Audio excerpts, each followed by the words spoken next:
They can control Jay-Z and Beyonce, But not you, man. but they can't control me. Not You see, it you. ain't no name I won't name. Exactly. It's up. In a way, it sort of seems like, you know, they're trying to minimalize it to just gang shit. Ye has never been scared to light up the game with wild claims, but this time he dropped something so explosive it shook hip-hop history to its core. He straight up suggested that Diddy and Jay-Z weren't just bystanders to Pac's tragic end, but that they played a role in it. And not on some random East Coast verses, West Coast drama, but something way darker, almost ritual-like. If we get to the bottom of Tupac's,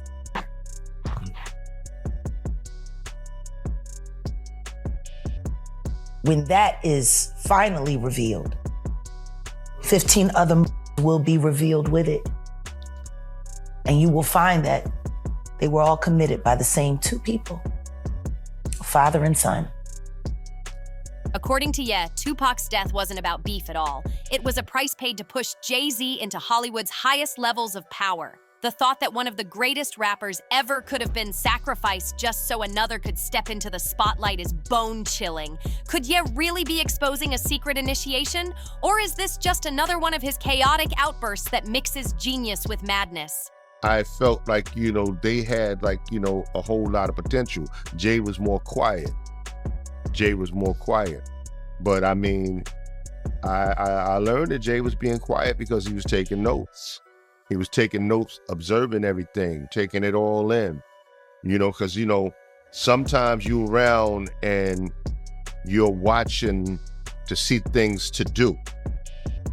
Whenever Ye speaks, the whole world stops to listen, even if we're not sure we should. One day, he's blasting the corporations. The next day, he's dropping so-called prophecies about hidden forces pulling strings behind our favorite stars. He swears he's untouchable, saying, "I never ended nobody so I can say whatever I want and not go to jail." That's the twisted kind of credibility he stands on, making himself both prophet and outcast at the same time. So now we're left asking, is this one of those rare moments where the so-called black sheep of music is finally saying the truth that others are too scared to touch? Or is Ye once again spiraling out of control, blurring the line between conspiracy and confession? It's so complicated, convoluted, chaotic.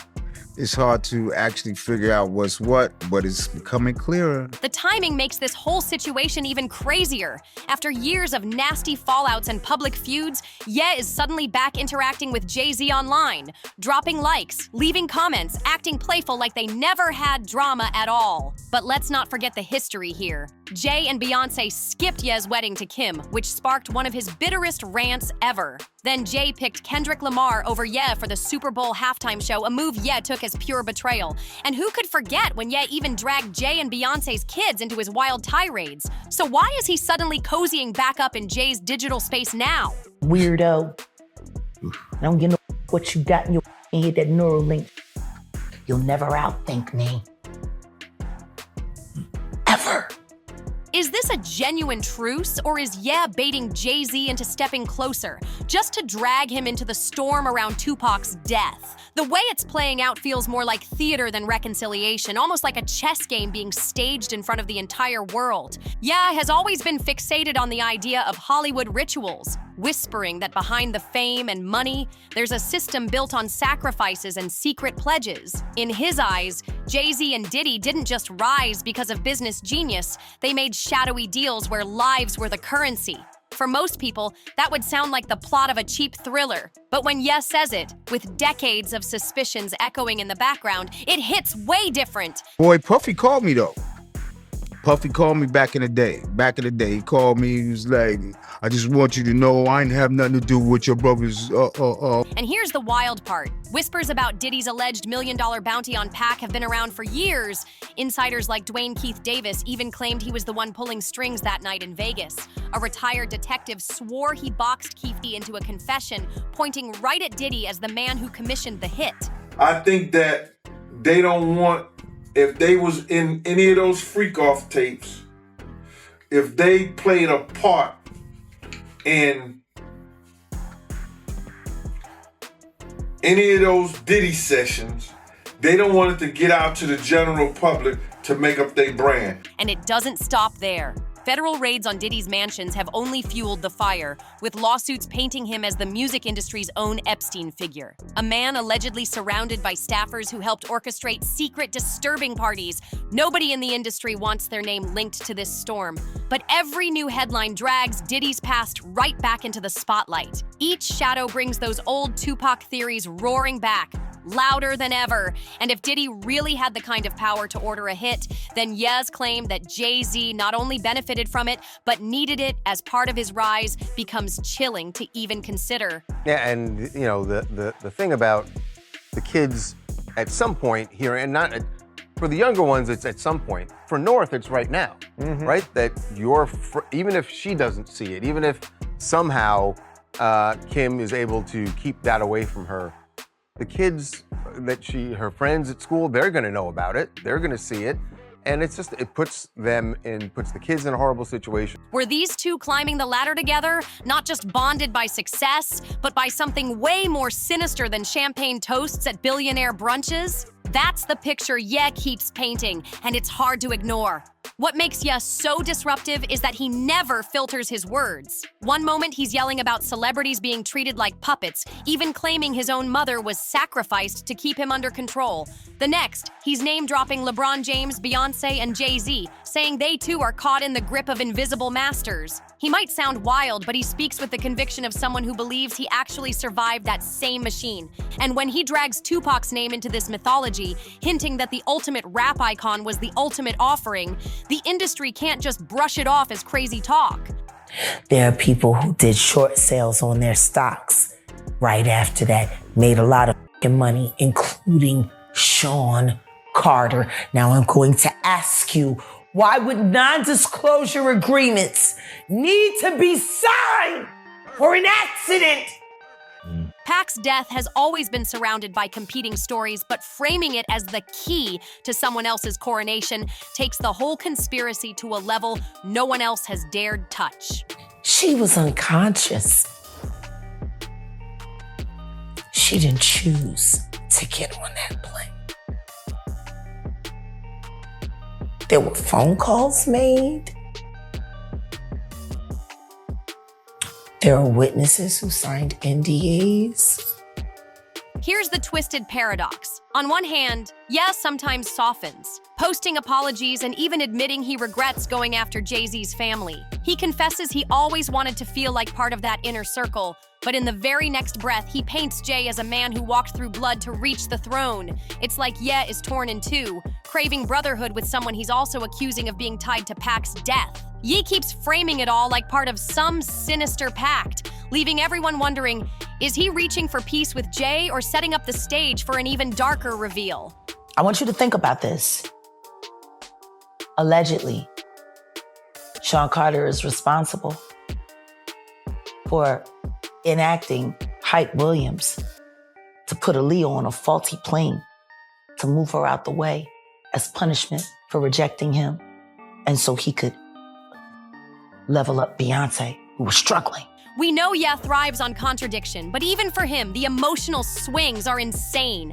And it drags us back to the same burning question. If even a fraction of what Ye says is true, what does that mean for the very foundation of hip-hop itself? And what about Jay-Z's legacy, the man hailed as the blueprint for empire, longevity, and success that went way beyond music? If Tupac's last night was part of some twisted initiation, then who else in Hollywood has stepped through that same bloodstained door? And the bigger question, how many more secrets are still buried, waiting for someone reckless enough or brave enough to say them out loud? This whole triangle of Ye, Jay-Z, and Diddy already feels like a Greek tragedy remixed for the modern rap world. And we do have some breaking news that we want to bring to you. It was being reported by TMZ and now Fox News. We are learning that Jay-Z is accused of raping a 13-year-old girl. That is new in the Diddy lawsuit. But things got even darker when federal agents raided Diddy's mansions, shaking the entire industry. What started as shocking allegations of exploitation and manipulation spiraled into full-scale investigations that pulled Diddy deeper into the fire. And here's where it gets eerie. Whispers claim agents stumbled on a hidden vault inside those mansions, an archive of tapes, files, and evidence that could tie Diddy not just to today's scandals, but maybe even back to the 90s. A former investigator even hinted that the raids weren't only about recent accusations. They might have been digging for secrets tied to Tupac's final night in Vegas. Could it be that behind one of those locked doors lies the missing proof, the smoking gun that links today's chaos with the most infamous case in rap history? The thought of a secret vault stuffed with tapes is straight up chilling. For years, Diddy has been painted as untouchable, the slick mogul who always kept his hands clean while everyone else around him took the heat. But if that vault is real, and if it really holds the kind of evidence insiders are whispering about, then it could tear his empire down piece by piece. Just picture investigators uncovering not only wild party footage, but actual records of payoffs, conversations, or even proof of a $1 million bounty. That wouldn't just end Diddy's career. It would unravel the entire mythology of hip-hop's so-called golden era. And right at the center of the storm is pointing fingers and daring to shout what everyone else only whispers. The fire gets hotter when you realize insiders have already compared Diddy's mess to the darkest scandals of the last decade, even name-dropping Jeffrey Epstein and Ghislaine Maxwell as disturbing parallels. Former employees have claimed there were girls way too young at his events, while others described being forced into sick indulgences. On top of that, lawsuit after lawsuit paints his staff as enablers keeping the machine running. With all this swirling, it's no shock that Ye's talk of sacrifices and Hollywood rituals hits a nerve with so many people. In his mind, none of this is random. It's all part of a pattern where the powerful demand silence and the price of entry is loyalty sealed with tragedy. And this is where Ye's own unraveling bleeds into the story. We've watched him attack Jay-Z's family, then backtrack with regret. We've seen him accuse Kim Kardashian of weaponizing their kids, vowing never to speak to her again, only to leak private text exchanges days later. Just days later, the whole saga paints Ye as a man who can't separate his private pain from his public crusade. He swears that celebrities are controlled, that his mother was sacrificed, that Hollywood feeds on trauma. Some brush it off as pure paranoia, but others can't help wondering if his obsession is rooted in truths too ugly for the world to face. When he says Jay-Z's career was baptized in blood, it sounds insane. But then the FBI raids Diddy's mansions and suddenly the line between conspiracy and possibility starts to blur. And here's the part that chills people the most. Ye insists Pac wasn't the only one. In his mind, there's a whole chain of sacrifices, a system that consumes lives just to keep power locked at the top. He's rattled off names: Michael Jordan's father, Dr., Dre's son, Bill Cosby's son, as if Hollywood keeps a secret tally of tragedy. Whether you believe him or not, it's clear Ye is consumed by the idea that he's trapped inside a machine built to silence rebels and reward the obedient. If he's right, then the industry isn't just about music and art, it's about blood, power, and survival. But if he's wrong, then we're watching one of the most public descents into obsession the world has ever seen. And Ye doesn't stop with Pac. He drags Aaliyah into the conversation too. Her shocking plane crash at just 22, right when she was soaring in music and film, has always felt suspicious to conspiracy watchers. She was tied to Rockefeller through her relationship with Damon Dash, Jay-Z's own business partner and rival. When her life ended, whispers claimed her absence cleared the path for Beyoncé's meteoric rise. For those who believe her death wasn't just a tragic accident, it was part of the same grim exchange of lives for power that he swears runs beneath the industry. Aaliyah's story carries all the same haunting ingredients: youth, promise, and a sudden brutal loss right when her career was about to change the face of R&B and film forever. The plane was overloaded. The pilot wasn't even licensed, and reports later claimed Aaliyah never wanted to board that flight in the first place. For Ye's followers, the details feel like a familiar script. A rising star with too much potential, a last-minute twist that sealed her fate, and a trail of unanswered questions left to haunt the culture. The deeper you look, the more Aaliyah's tragedy gets tangled into this chilling idea of Hollywood sacrifices, an invisible currency traded in blood, opening doors for others to rise. Then comes Michael Jackson. Another giant Ye has called out when exposing how the industry handles rebels who won't be controlled. For decades, Jackson redefined music, built an empire, and became one of the most powerful artists alive. But by the end, he was at war, battling the industry and drowning in accusations meant to destroy his legacy. His abrupt death in 2009 shocked the entire world. But for Ye, it was proof of a system that doesn't hesitate to dispose of its greatest icons when they stop playing by the rules. Jackson himself had warned of conspiracies, contracts he couldn't escape, powerful figures trying to strip him of his catalog. To Ye, it all connects. The same hidden hands that ended Pac's life in Vegas, that cut short Aaliyah's flight in the Bahamas, were circling Michael in his final days. And the eerie thread? None of these legends got graceful retirements or slow fade-outs. Their ends came in sudden collapses that reshaped pop culture forever. Pac in a bullet-riddled car on the Vegas Strip, Aaliyah in a plane crash's burning wreckage, and Michael Jackson's lifeless body in Los Angeles after rehearsals for a long-awaited comeback tour. Each of these stories shook the world, but they also carried whispers of negligence, cover-ups, or intentional silencing. For those who share Ye's worldview, none of this is coincidence. It's the calling card of an underground order that balances its books with lives. This belief ties back to Ye's obsession with control. He argues that celebrities aren't free agents. They're pawns on a board. Their wins are orchestrated, their failures engineered, and even their exits predetermined. Pac's defiance, Aaliyah's independence, Michael Jackson's refusal to give up his catalog, all of them, Ye insists, paid the ultimate price for resisting the system. Whether or not any of this could ever hold up in a courtroom, the parallels are too stark to ignore. And the most chilling part isn't just what it says about those we lost, it's what it implies about those who remain. If Pac's passing opened doors for Jay-Z, if Aaliyah's absence cleared the stage for Beyonce, if Michael Jackson's battles over his catalog ended up benefiting the industry's biggest giants, then what does that say about the cost of success? It paints a picture where every chart-topping hit, every sold-out tour could be shadowed by an unseen price, a debt paid in someone else's tragedy. For Ye, this isn't speculation. It's the very reason he sees himself as the black sheep, cast out by those who still play the game. And so the question lingers like smoke. Are these high-profile tragedies part of a carefully connected chain of sacrifice? Or is Ye twisting grief, betrayal, and suspicion into a grand conspiracy that only he can see?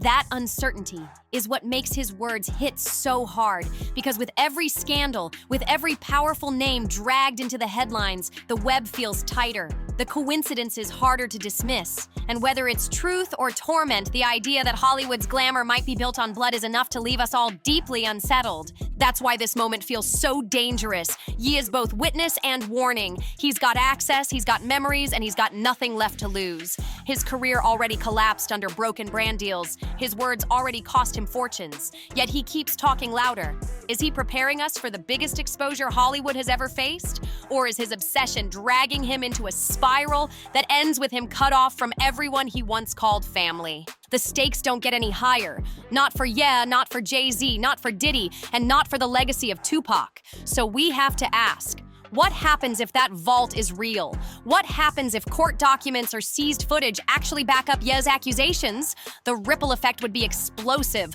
forcing the world to reevaluate not just Pac's final night, but the very history of hip-hop itself. For fans who grew up idolizing these men, it would feel like betrayal on a scale no chart-topping hit could ever erase. And that's the burning question left on the table. Is Ye really pulling back the curtain on Hollywood's darkest secrets? Or are we watching the biggest meltdown in music history play out in real time? Either way, the truth, when it finally comes, and could shatter everything we thought we knew about this industry. So now it's your turn. What do you think? Is Ye exposing the unthinkable, or is he lost in his own obsession? Drop your thoughts in the comments, hit that like button, share this with someone who needs to see it, and make sure you subscribe for the next wild chapter. See you on the next one.